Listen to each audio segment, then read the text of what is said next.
Good morning, good afternoon, good evening. This is Andrew Turner, founder and host of the G&T Sessions podcast. And today we have this is a historic episode actually, because there's only two people in the whole world that have come back on the show twice. And here we have Mr. Alejandro Canonero. How are you? Yeah, great. Thank you for having me. It's great to see you again. Of course, always a pleasure, always a pleasure. And the thing is about Alejandro, which if anybody's watched or followed my podcast over the last few years, you will know that Alejandro came on previously, and he was, when we recorded actually, he was in the same place we were now. I think, can you just explain to the audience where you're from? Where you joining us from today, should I say? Yeah, same city, different house. Say in a basement as well. Underground. It's an underground. Underground, yes. So whereabouts are you? I'm in Madrid in my house. We just came back from Dubai with the family after 3 years there. Okay. So I'm enjoying the good food, good culture. The paella. Family, yeah. Nice. Well, if anybody's been to Madrid, I've been to Madrid. I worked in Madrid quite a bit with Telefonica. So on the Gran Via, okay. So know it well. I actually went to see the Black Eyed Peas in Madrid actually once. I flew to Madrid, yeah, and I just didn't realise that the Black Eyed Peas were playing that night. So literally I went straight from the airport, straight to the concert place, and literally went to the concert. Just completely unplanned, completely random. Because, obviously they don't, anyway. Yeah. It's a slight aside.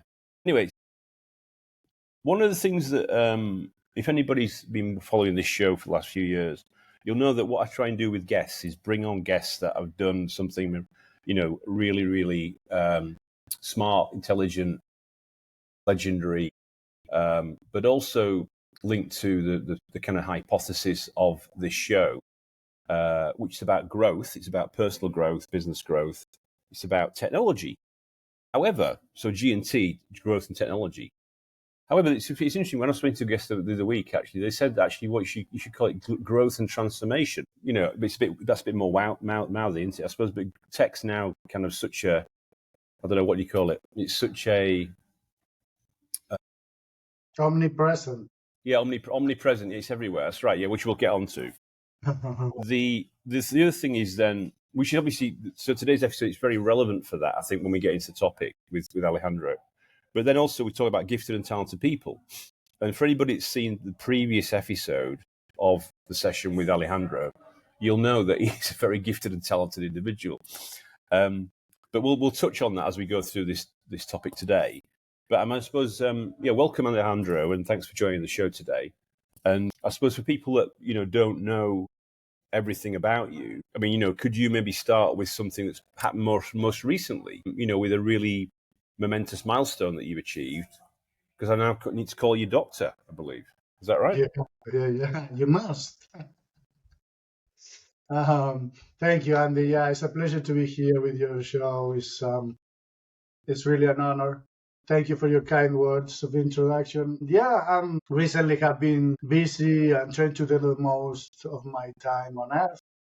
So I've been finishing my PhD that I was working on for 6 years, focus on what makes SaaS and cloud companies succeed or fail. And as an outcome of that research work that took me 6 years to complete, is based on primary research on the existing literature around platforms, ecosystems, cloud, SaaS, and AI technology.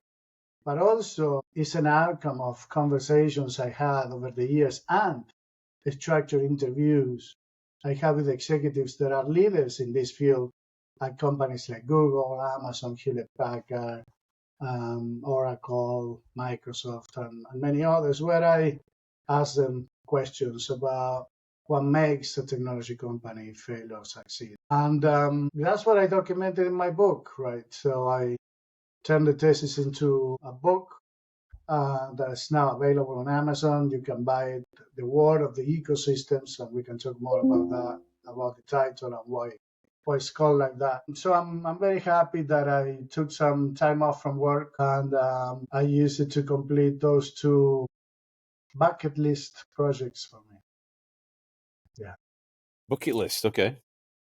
So so for people who can watch this on YouTube, this is the book here. It's a hell of a. As we were talking about before we came on this episode today, we realised it's actually now a pillow as well for all SaaS founders that are watching. You know, we're going to get a velvet sleeve for it, and then you can go to sleep. Yeah. Maybe there's with the audiobook you could do like a meditation as well. You know, like I will grow my SaaS company. I will grow my SaaS company. I will grow my AI company. Yeah. Maybe it's that. See, look, so like materials, I'm thinking, hoodies, t-shirts, bikinis, who knows what we could do. We are thinking about all of that, for sure, for real. But I used to try to learn some things by reading and listening to them at the same time. I think Amazon and Kindle has audio sync where you can read and listen to what you're interested in. In fact, you can fall asleep by reading that book. You can use it as a self-defense. You hit someone in the head with those 500 pages. I'm sure they're going to leave you alone. And I was talking with a friend yesterday, Tom Pugh-Jones. He has an executive search company. And we were talking about rocking, right? You load your backpack and you go on a hike. So you do more exercise because you carry heavy load. You can put that book in your backpack. Yeah, it's military grade, isn't it? It's military grade weight. Yeah, exactly. Feel the quality and the weight of it. Yeah. Oof. Come on, founder, wake up. SaaS founder, wake up. Yeah. And realize what matters and what doesn't in this very high environment where everybody seems to know the truth about everything, even if they haven't done it by themselves. Well, what? Ooh, okay, it's going to get spicy. You can unpack. Well, no. I suppose when you were just thanks for explaining the kind of segue for that, because I think that's important. But then if you think about it, we're now in 2025, right? So between 2020, you basically say you published it late 2024. So you're talking between 2018 and 2024. That was the kind of the window. And if you think about the amount of change that's happened in that window, it's significant. So, I mean, I know we'll go into some of the information, the topics that are covered in this, but I suppose the first question I got for you was why did you do it? Why did you, I know you've done other crazy things, which we'll talk about later, but which obviously I like to copy and do myself as well, like never turned down a crazy thing to do. But the question for me was going to be is why did you feel there's a burning need to get something like this out? Yeah, thank you, Andy. It's unbelievable how much chaos I have seen at the companies I work for and others that I partner with in the way they manage the go-to-market strategy. When I say go-to-market, what I mean is sales, marketing, demand generation, of course, or positioning, all about marketing, sales, and ecosystem, working with customers, partners, and the rest of the industry to bring a technology to life and bring the outcomes that people want out of that technology. Right? And I've seen an awful lot of mistakes done. I've seen a lot of silos in companies where all the elements of go-to-market are not coordinated. Different technology, different people, different visions. And everybody I talk to and everybody I work for, they think they know they're doing the right thing. And maybe they are, but the rest of the people that are working with them do not. So there is no holistic strategy about building a partner ecosystem that will benefit customers and partners. And we still have an old-fashioned thinking there that partners are the channel, or maybe a partner is a strategic partner, and that's it. I think this is just so old-fashioned. That's 1800 thinking for me. And when they bring marketplaces and AI into conversations, I see posts on LinkedIn, we were doing that in 2015. So I see a lot of hype, but not really a lot of strategy behind what needs to be done to make a company succeed. Well, you know what is the saddest thing I have witnessed, which is the biggest loss, is the opportunity that is lost. The opportunity cost for not doing things right or not doing the right thing, both. Because big companies, they move and run after the next shiny thing, even after evaluating what they are missing, right? And they are after the big trend, the big fuss, the big noise, and they move. And everybody, all these executives that are admins of these big companies, just move to the next thing because they don't want to be questioned about what they did wrong or what they didn't do right. So I was awfully tired of seeing that chaos. And my employers and other companies I partner with, and I said, well, I need to put something out there that shares my thinking on, having a holistic view about this thing. And it's not about partners, it's about go-to-market. It's about how you manage the integration of your ecosystem and where do you belong, where do you add value, and how you make all the value chain progress to deliver the outcome that the customer wants. I think it's about summarizing is about, I wanted to save people time and I wanted to bring some order to the chaos. No, that's fantastic. That's fantastic. This could be a long episode. We delve deep down the rabbit holes. No. I mean, but I suppose that's the thing is that if you look at some of the people that you mentioned on your intro, people have a perception, if they are not in that mothership, about how that mothership operates, And now, obviously, I have a lot of friends like you that they're either in the motherships or they've been in the mothership for a while and they've been to multiple motherships, and then they may be outside the mothership now. So that that kind of. But it's interesting that you grabbed the nettle, so to speak, as I would call it, and said, right, enough's enough. We've got to get this defined because it is so inconsistent. And I suppose one of the words that sprung to mind when you were talking just then was about what I would call alignment. Yeah. But also, is it a bit of denial as well? It's like denial where they think, well, I know best, and maybe it doesn't work out as they want it to go, But there's also the third one I was thinking about was education. So you because of these companies have been, and I mean, we may not go into specifics today, but some of these companies are seen up as like the titans of some of these industries. There's nothing on us. We're perfect kind of thing. So if you hire people into those organizations who are maybe more junior or on their kind of their growth journey, unless you give them a reference point, unless you manage them and lead them, right, and guide them, then they may go down the wrong rabbit hole. So I suppose, I don't know, those were three things: denial and education. Does that resonate with you? I love it. And I love that you brought the word. Alignment was quite obvious and I liked it, but I love that you brought denial and education to the conversation, because denial and education, I think in some cases go together, and it's the following. Just because I'm at Google and I'm at Amazon, everybody supposes that I know what I'm doing, and more than half of the people that are there do not. Some of them are hired because they know someone, and this is something that I really, really hate in this industry. It's not about what you know, it's about who you know. And I truly hate it with a passion. It goes against. That's how it works, Alejandro. Did you not? Yeah, I mean, I go. I know Alejandro. I know, and I hate it with a passion. To be honest, that people get jobs that they don't know anything about, that they are not capable for, and that is the beginning of the problem. Because when you hire people that do not know what they are going to be doing, okay, they can learn. If they got the right attitude, they can learn. But no one is teaching them. No one is having a comprehensive run through of this is how we're going to run the show. Everybody in the same page. This is the language we use. These are the even the denominations of what we talk about. This is the taxonomy of how we operate. None of them do that. None of them. They expect that the person they are hiring will know what to do. You know what to do, right? Yeah, go for it. Yeah, get going. Yeah, deliver results. What about your crowd? I mean, but then, I mean, I don't. The biggest companies in the world. Yeah, I mean, I've obviously, as you know, I worked at SAP right back in the 90s to the early 2000s, which is obviously quite a few years ago now. That was pretty chaotic, right? But we were in a massive growth phase, right? And everybody just got on with it. Yeah, we kind of we just muddled through, yeah.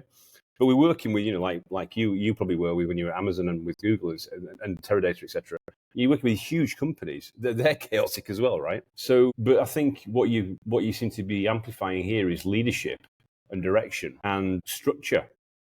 Is that kind of some of those things that are, which unless you put some of those things in place, it's going to be on shaky ground. It's going to be on the wrong foundations, you're not going to get the outcomes you want, the results you want. You need, I remember a word that I learned at Amazon, crafted probably by one of the most admired leaders, at least in my perspective, it's Jeff Bezos. I have a lot of respect for that. And there is an exercise that he introduced early on in his company, and it's the 6-pager, right? If you go into a big meeting about an important topic, you write the 6-pager. Everybody sits and reads for 15, 20 minutes in the meeting. So everybody's in the same page, right? And then you talk about what you want to talk about, and you ask the questions you want to. I have been in many other companies for 35 years, right? 35 years I've been in this industry. And you have people flying in like an helicopter and asking questions that are already explained 20 times before, wasting time, derailing the conversation, and so on. I'm not copying Jeff 6-pager for what I talk about in ecosystem, the word of ecosystem and ecosystem management. I do not. But I think the principle is replicable in terms of you need to have, as you were saying, leadership having alignment sessions that go beyond you're going to do what I tell you, that go beyond that and says, well, these are our partner types, these are going to be our focus types, this is how we're going to go about it, and this is what I expect from you on a regular basis, and we go and recap and revisit everything so until we all talk the same language. No one is doing it. I was at Google until last year. They are not doing it. Amazon never did it. People talk a lot of crap, and this is what I'm tired of.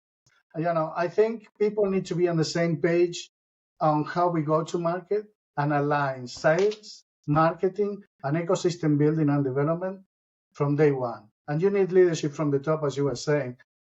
Having this, knowing this first, you have CRO, chief revenue officers, and you have VPs of sales that know nothing about partners.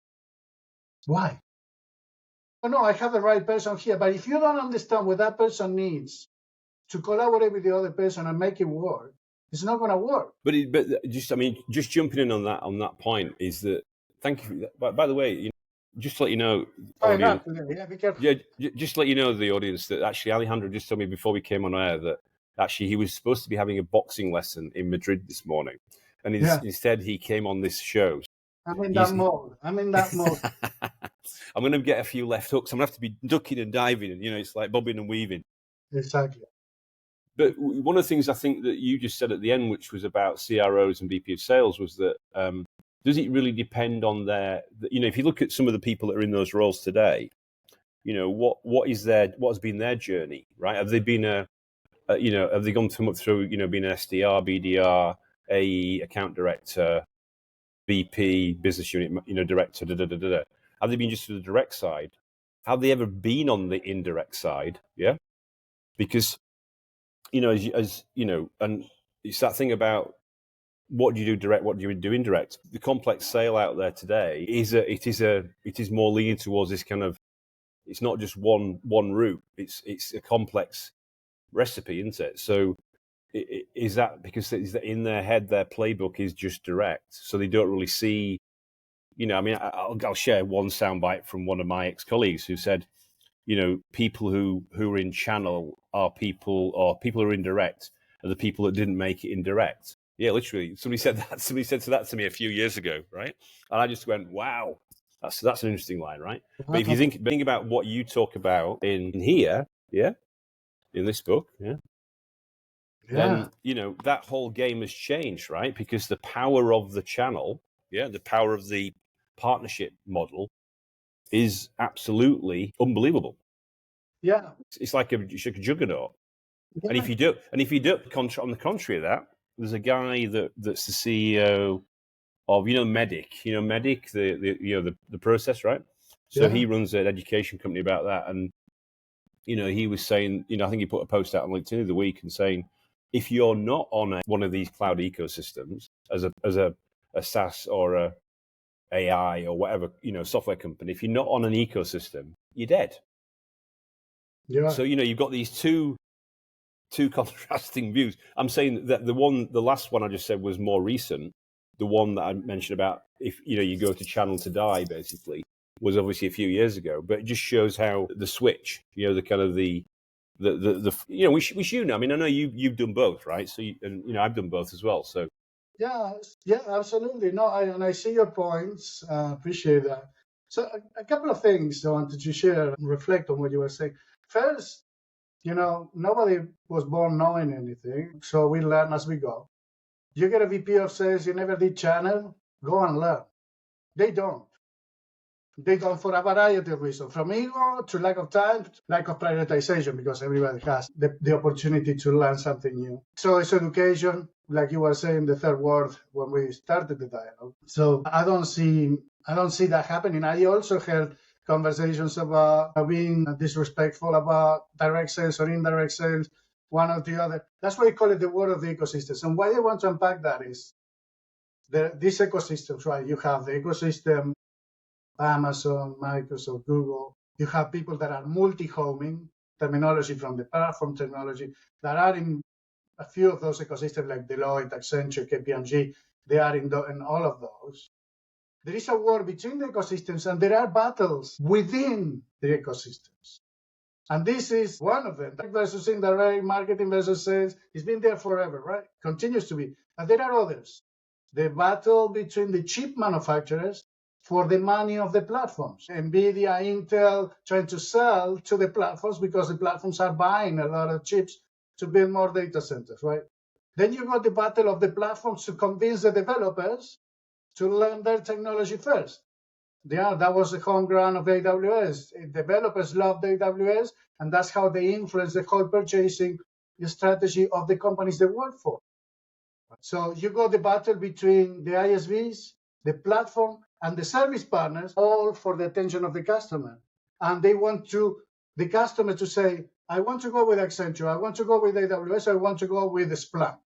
And once they decide that technology will decide who are the other players in a big deal. And we're talking about multi-million-dollar deals. So whoever has the customer preference will dictate the other members of the equation. So there is another battle. So it's a Second World War, right? Battlefields in Russia, in Africa, in Western Europe. This is happening all the time. I'm not saying anything new, but people need to be aware. I list a number of battlefields in my book. I list 5 or 6, and there are more. So it's not only, I don't think there is any discussion about you need to be part of an ecosystem and know your place and add value to it to grow, number one. But then you need to be aware of all these battles to know how to play them. Otherwise, you're going to, a lot of people are in the AWS marketplace, but they're not selling anything. Why? Well, you need to know how to play this game and be aware of it.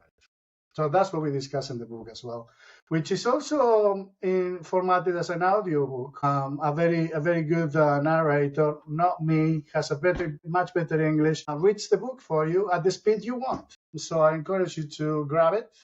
Buy my book, get a code from my book, download the audiobook, and you can listen to it for free. Or buy it. Thank you for explaining, actually. So I suppose what you're highlighting is it's just not one battle, it's multiple battles.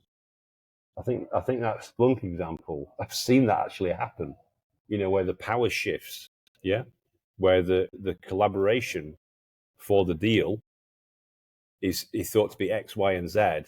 Then Z gets into preferred or into the pole position. Lewis Hamilton analogy, George joining Ferrari recently. And then the deck chair switch, and maybe what I've seen maybe is more potentially the services partner may get switched, less so than the cloud partner. But that's obviously happened as well, sounds like. It happens as well, because ISVs like Splunk, they work with all of them. They work with all the platforms. So then the customer will say, no, I want that platform. I want that marketplace. In marketplace, the competitive difference is huge between Amazon and Google and Microsoft. So, it's that perhaps not an element that will be switched very easily if the customer has a preference. But then from an infrastructure perspective, from the products that you can use, I think it's easier to switch. Same for the professional services. But when you talk about the problem, and obviously there's some historical things that happened before cloud and AI and SaaS and all these kind of things happened. So that the tension between different functions, who's running the show? Is marketing running the show? Is it a sales-led company? Is it a product-led company? Yeah. It's incredible actually that it's taken so long for somebody to grab this problem and write about it. Because I think what you said when we spoke a while ago before we decided to do this episode was that you were struggling to find somebody to talk about go to market. There's a lot of literature out there about how to build a product, what technologies to use for building a product. You can go to O'Reilly, but there's not really anything about go to market. Was that your did you notice that as well? Yeah, I agree with your perspective. I mean, there is a lot written about platforms. In fact, Kusumano and Annabel Gower from the UK were the giants I put my stand on, because they started to talk about platforms 2002, and they talk about the Apple platform and the battle with BlackBerry, if you remember, how not being part and building an ecosystem is a sure destiny to death, right? They were competing with Apple. They didn't have an ecosystem around the BlackBerry, and they died. And they had a better product at the beginning. But then with the ecosystem and all the features that Apple brought to the iPhone, they killed it. What was the ecosystem they built? They built an ecosystem of developers that built apps for the phone, and that created more value to the user. More users went to that platform. More developers wanted to come to that platform because that was where the money was, because there were more customers. And that is called the network effects, right? Yeah, and it's like the fort. You're creating like a moat, aren't you? You're creating a moat around your strategy. Also, you can create a moat about it. But, yes, I agree. There was a lot written because for part of my doctorate degree, I had to do a comprehensive literature review and search, find, read everything that was written before. And then about platforms and ecosystems and cloud and SaaS. And then you have a lot of written about platforms, and mostly is, always about the same companies, Uber, Amazon, and Intel, in the past when they build an ecosystem around them, and not how they do it. So this is the first thing that struck me is a lot of people talk about what others do, but they don't know or they don't explain how they do. Right? That was number one. And then you have a lot of people writing about partners and selling software and this and that, and it's always the same page. With a different package. No one talked about what makes a cloud, SaaS, and AI ecosystem grow, fail, or succeed. And this is my focus. This is my niche. You can talk about many other things around this, but the underpinning technology of any platform business is the cloud, is software as a service, and now AI. Without those components, your offering in your platform will not be the best in the market. There could be, of course, exceptions. If you run a private cloud for many reasons, security, performance, or whatever reasons, and you make it work, yeah, good on you. It won't be the majority. So I wanted to know if this incredible economic effect that the platforms had on any market, Uber, Airbnb, wherever you go, you find it. How is that technology run? Because that technology is going to generate more business. So how is it run? What is the underpinning technology? So in my book, I start talking about the history of the cloud, the history of SaaS, the history of AI. So I talk briefly about that just to set the foundations, to have the reader in the same page. And then from there you build.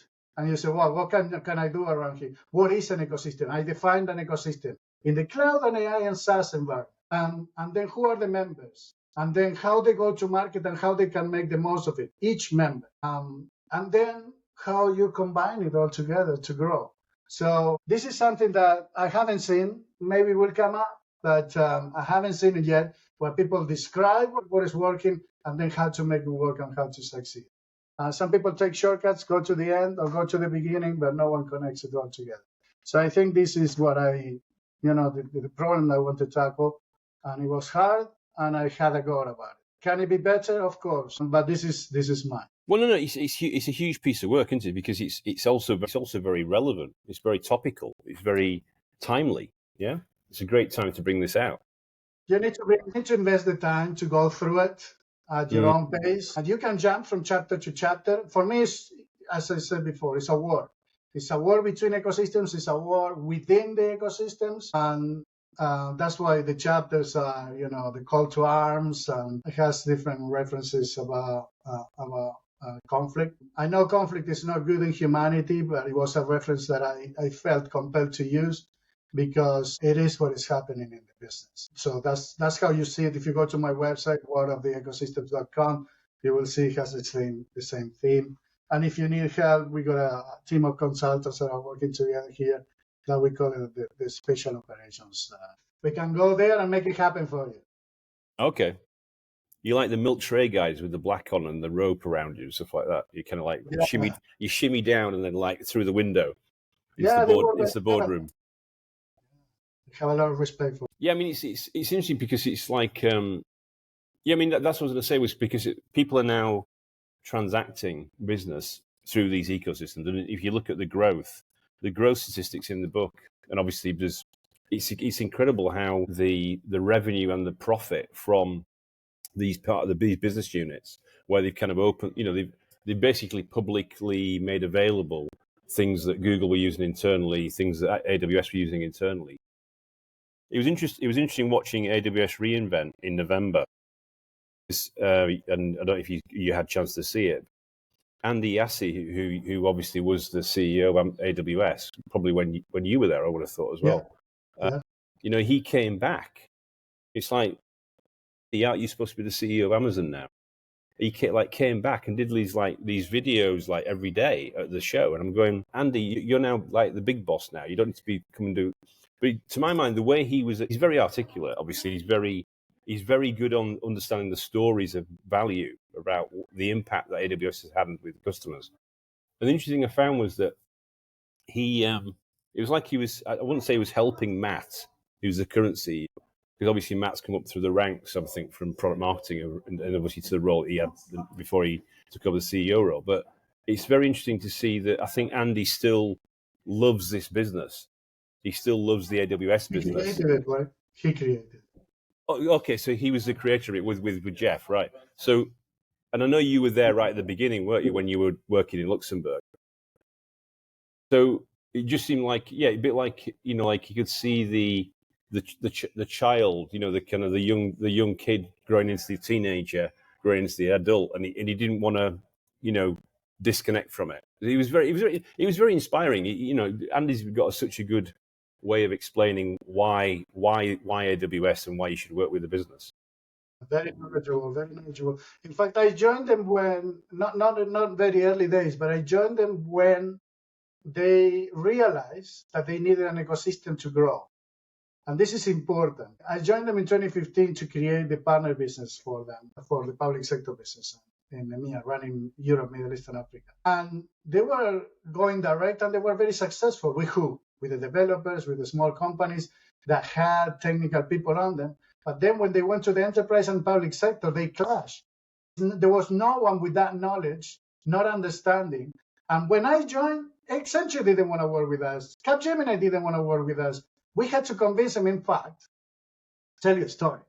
We were bidding for the first European Union cloud tender, first ever in 2015.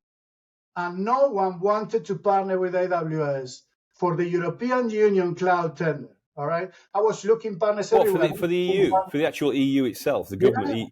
Yeah. So I was running around looking for partners, and I was talking to all the commercial partners AWS had already. None of them wanted to partner with us.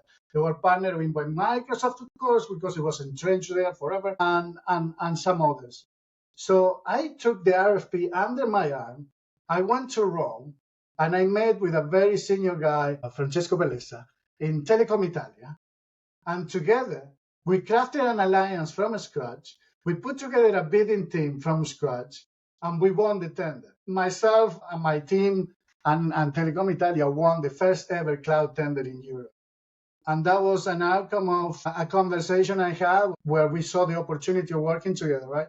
And we were coming from very different worlds. Telecom Italia didn't understand anything what we did. No, exactly. And AWS didn't understand anything about bidding public tenders.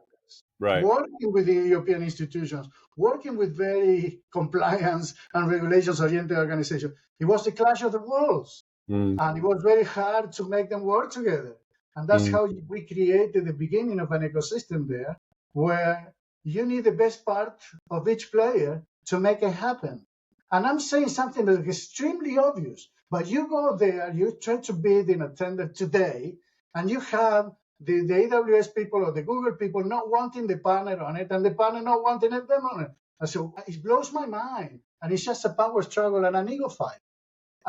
So, this is what we did. It was a wonderful story. We won, and for a few years, we were the selected cloud vendor for the EU by working with Telecom Italia. And since then, it grew and evolved, and there were other tenders and other bids. But that's also what that is. Also sounds like that's thinking outside the box. Yeah.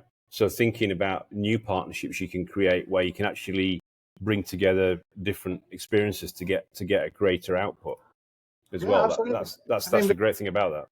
Yeah, we had verbal agreements from some other side that I'm not going to mention until the last day when they said, no, I'm not bidding with you. Fortunately, I had a plan B because I didn't trust them really. And we were ongoing already with Telecom Italia as well, right? But this is the world of the ecosystem at play. They had an agreement with Microsoft, right? But they were telling us that they were coming with us, so they will delay our response. We will not present the bid, and we will be out of the question. But we didn't trust that, and we had a plan B, and that's how we save ourselves. But in my book, I talk a lot about trust. But trust is not built out of nothing, right? You build it by fulfilling your commitments. I am all about doing what you said you're going to do. And that's why I did the Ironmans. I became a scuba diving instructor. That's how I did my doctorate, how I wrote my book, right? Is doing what you said you're going to do. And that's how you build trust with your partners. It's not just, I trust you because I trust you and because we are friends. So building trust with your ecosystem, being aware of a multi-homing opportunity where people will go where the customer wants to go. Trust will be broken sometimes, so it's a difficult game. But it's also getting creative as well, because obviously you were thinking. Obviously, you were probably going a bit like, I don't know. Sounds like Alice in Wonderland or Alejandro in Wonderland. Where you're opening the door and there's like a brick wall, and then you go right. I'm going to go to Rome. I'm going to go and try and see if we can crack a deal off with you could say a company that's not normally associated with it, but obviously has got a very prestigious history. Yeah, I mean, I've spent 20 years on and off in telecoms myself in mobile, so there's a reliability and it's like a critical service, right? So there's that. You can think about the innovation you've got from AWS with a critical service. You've then got support for EU. So I mean, that's also about strategy and about creativity as well. So. Yeah. I remember in the methodology you mentioned from this gentleman, MEDPIC. The P stands for paper. You need to know how the paper flows. Without a Telecom Italia, AWS didn't want to know how the paper flows. And if you don't do a proper response for a public tender, you're out. You're disqualified technically, out. So, these things are not crafted in a day. It took us a lot of time. But I saw the internal battles on who was more knowledgeable, who was more important in that deal. And that happens all the time in the ecosystem. And it's not going to stop now. It's going to continue to happen.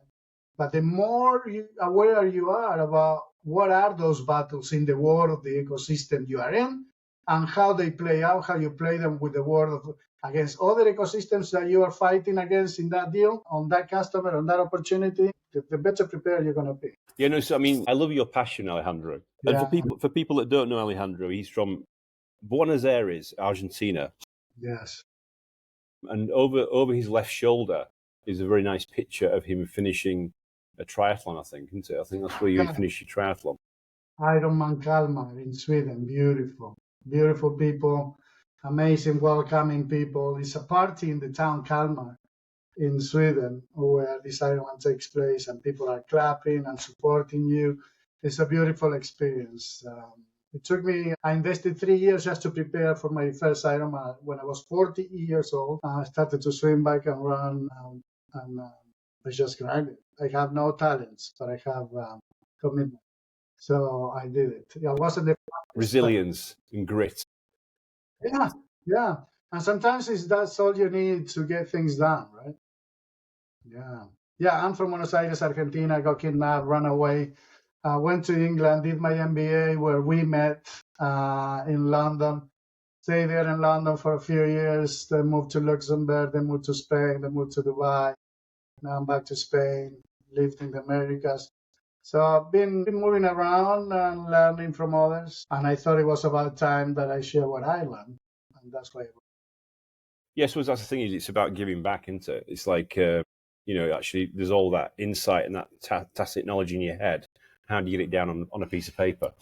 Yeah, sometimes, you're with a chip on your shoulder about being underestimated. At least that was my case. I have an approach and I'm quite relaxed and cool in some areas and some places, and people underestimate that and they think that I have no energy or I don't have the knowledge to do things. But I do have them. I do them. I've never thought that, Alejandro. I've never thought that. Well, you have a lot of people that are judging book by its cover. Although the cover of my book is beautiful, but never judge a book by its cover. So yeah. I learned a lot, and I want to give back. That's why I founded in the UK when I was there. I founded APARU, the Association of Argentinian Professionals in the United Kingdom, where all the Argentinian professionals now get together, do events together, and insert themselves in the community. I've been a Scouts leader in the UK, a Scouts leader in Dubai, leading youngsters to be prepared for life. I'm here in Spain. I'm a member of Protección Civil. It's a civil defense organization where I volunteer as well to help in situations like in Valencia, where the flooding took place. We help the community to be prepared for any emergencies. I'm always investing my personal time to something of value that has no economic value to me, but it's a good example for my kids. I got 4 kids, so better lead by example. No, that's very good. You said everything about Valencia. What was the thing that happened in Valencia? Well, it's a big flooding recently, okay. And it was a disaster. A lot of people lost their homes. A lot of people lost their lives, and the town is still recovering. So it's been very unfortunate event due to natural causes and human interventions. Like the fires in California at the moment, and many other events taking place in our world where other people need help. So my family and I are members of this organization where we try to help others in different ways. So you're like an extension of the public services, effectively. You can you Right. donate your time and support to that. Yes, absolutely. Mm. I go every Sunday there, or every Saturday, or whenever there's snow or ice. We need to put salt on the street. We need to take the snow out, or we need to help someone. If I'm on a shift and someone needs a doctor, and the doctor will arrive later, we go there and we do first aid, and we do the first intervention to help someone with cat, with an injury, with a fracture. Are you like a first responder kind of thing as well? Yes, Okay. it is first wow. responders. We support the police until the ambulance comes. So that's amazing. That's amazing. So is your permanent home now in Spain then? Well, nothing is permanent. Are you still kind of multi-location? Yeah, nothing is permanent in life. So we are here today and we are making the most of it. And it will depend on many factors. On my professional development, I'm still not done with making things happen in the enterprise world. So depending on what happens, if an opportunity comes along and we all need to move, we are keen to move. One of my kids already lived in 4 countries. So we are happy to enjoy life. That's cool. So, I mean, if you were going to summarize, I suppose, the book in, if you were going to kind of give some takeaways or some kind of, and, I suppose also who are you talking to in the book? What would be that kind of, how would you explain that? Who are you trying to talk to with the book, and what would be the kind of the top 3 to 5 messages why they should, come off this episode, get on their laptop, go to amazon.co.uk.com, dot I don't know what Argentina. I don't know what the domain extension is for Argentina. What is it? AR. Yeah, I don't know if there is a marketplace for Argentina yet, but there are many others. Yeah, the book has been bought in 8 countries already, and since we launched 15 days ago. Yeah, go to your favorite Amazon marketplace and buy it. The audiobook is also available in Walmart, Barnes and Nobles, and many other audiobooks.com.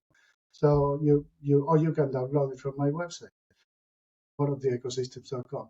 But in a nutshell, I'm aiming to an audience that is people working in the technology sector, right? It doesn't have to be any particular one of the ones I'm talking about, because all the technologies today touch cloud, touch software, or touch AI somehow. So you need to know the environment you're going to be operating in from now on. So anyone working in the technology world, by developing technology, making technology work in somewhere like a professional services organization, or a salesperson, or a channel person, a partner person, anyone working in this environment needs to know how all the moving parts connect with each other and how to make them work for your benefit.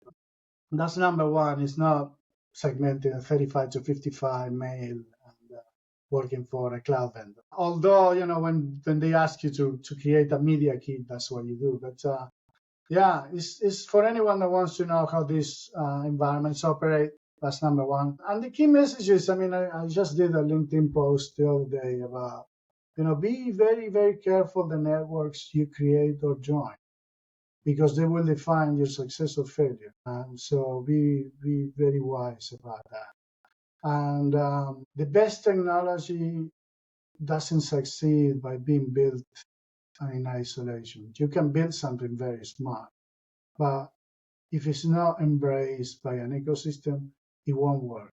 Let me go back to Edison and the electricity. If you didn't have the cables and the poles and the devices consuming electricity, it wouldn't have worked, right? And from there, anything, a telephone, if you don't have another person on the other side to talk to, doesn't matter if you have the greatest telephone ever. So you need an ecosystem to be part of an ecosystem. And the same applies today with the technology we are seeing. Even with the AI platforms, I see sometimes, OpenAI with ChatGPT, like Amazon was at the beginning, right? Only for developers, only for the people that know how to use it. But now it's started to be embedded in other software, in other offerings. They could be developed, because you develop something quick if you go with a small team, right? I remember Jeff Bezos also had another mechanism to create efficiency in his organization with a pizza team, right? 2 pizza team, small teams, efficient, people talk to each other, make things happen.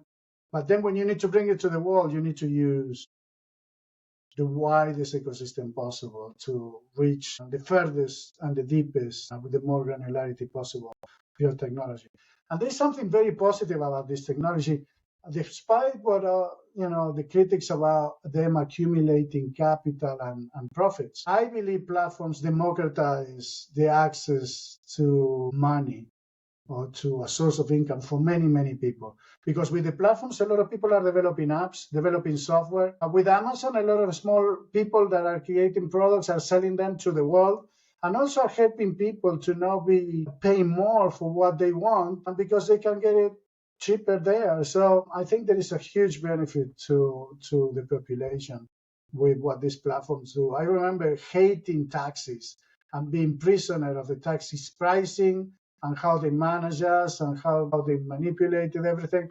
And now anyone can get an Uber and know what they're going to pay in advance. The same applies for many other things. So in a nutshell, what I will say is, don't think you're going to be in isolation successful if you want to create or put something in the market. Think about the place you have in an ecosystem. Look at the value chain for the customer. Where do you add value? Where your company, your SaaS company adds value, and how you can be part of a winning ecosystem. That's when you were mentioning when your friend talked about the importance of ecosystems today and how if you're not part of them, you don't succeed. Yeah, true. Look, IBM was the creator of enterprise AI with Einstein. I forgot the name now. Watson. Big Blue and Yeah, what? Yeah. Oh, yeah, the chess game. Yeah, right? yeah. How long have they been leading? They beat the chess master 30 years Yeah, ago. Kasparov. Did they bring it to market successfully? No. Why? It's not for this conversation, but ecosystem is one of them. So, think about the ecosystem you want to be part of and how you're going to bring your value out. I say, no, they're going to destroy my value. They're going to eat me. They're going to cannibalize it. Well, think carefully how you're going to play it.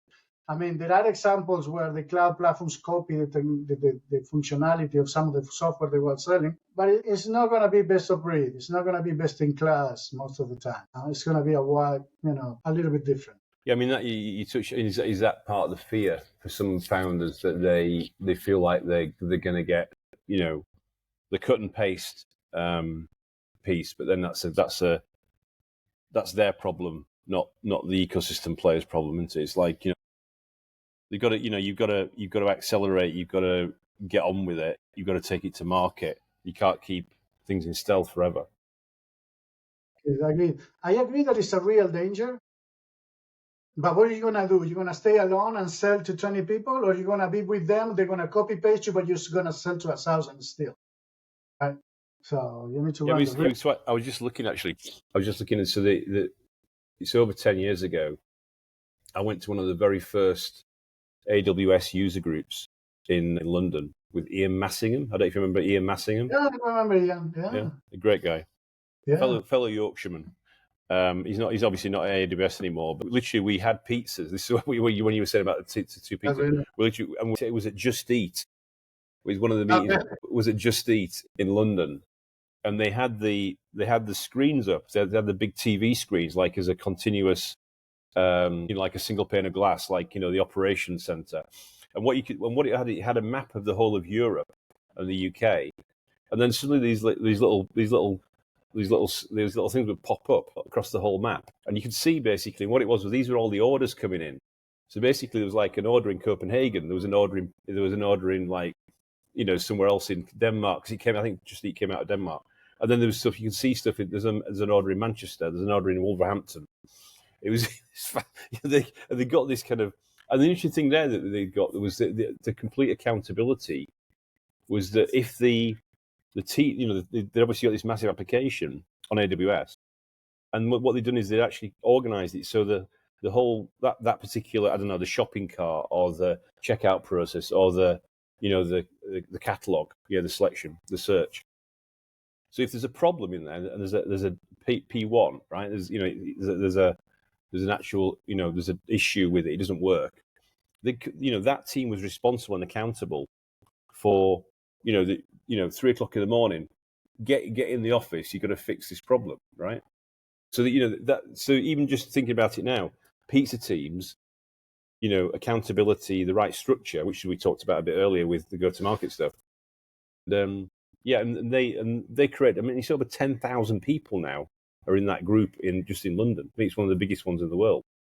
So it just shows how the power of community, the power of pizza, the power of technology. Put that together. Beer and pizzas. That's the secret. Yeah, late night work. You need a pizza. Yeah. So just to finish off then, in terms of today, in terms of people wanting to get hold of you, given this encyclopedic knowledge of this area, this topic, and you being obviously Dr. Canonero, how do they get hold of you? What's the best way of finding out more about this topic if they want to collaborate with you? Yeah, I mean, I'm eager to chat with people. I want to talk about their ideas and how they work on their ecosystem. The easiest way is to contact me on LinkedIn. You can book an appointment directly there, or go to our website, worldoftheecosystems.com, and leave your data. Every time we publish something, you will receive a copy on your email. Mm-hmm. Buy my book, listen to my book for free. Listen to this podcast. Listen to this podcast. We're going to put it up there in the website for you to listen to. So thanks for your time so far. Thanks for your patience. We are talking with Andy. It was going to be punchy today because I got that energy from the boxing class that I didn't attend. And there were things I wanted to get off my chest. So well, next time we're going to do it live. I'm going to be in Madrid with him. we're going to be. Yes, we're going to do a boxing ring at G&T Sessions. We're going to do like pads. Yeah, that'd be a good idea. Throw a topic and come back with it. Something exactly. Yes, you didn't see that left hook coming in on that SI value proposition. Yeah, exactly. Anyway, thank you very much for today. That's Dr. Alejandro Canonero, who is the best-selling author of War of the Ecosystems, which just recently been released on all good bookstores, online and in shops. Obviously, a velvet pillow holder will be being put up on the swag store, and lots of different hoodies and stuff like that. And that was Andrew Turner, founder and host of the G&T Sessions podcast. Thank you very much for joining today, and see you soon. Ciao. Thank you, Andy.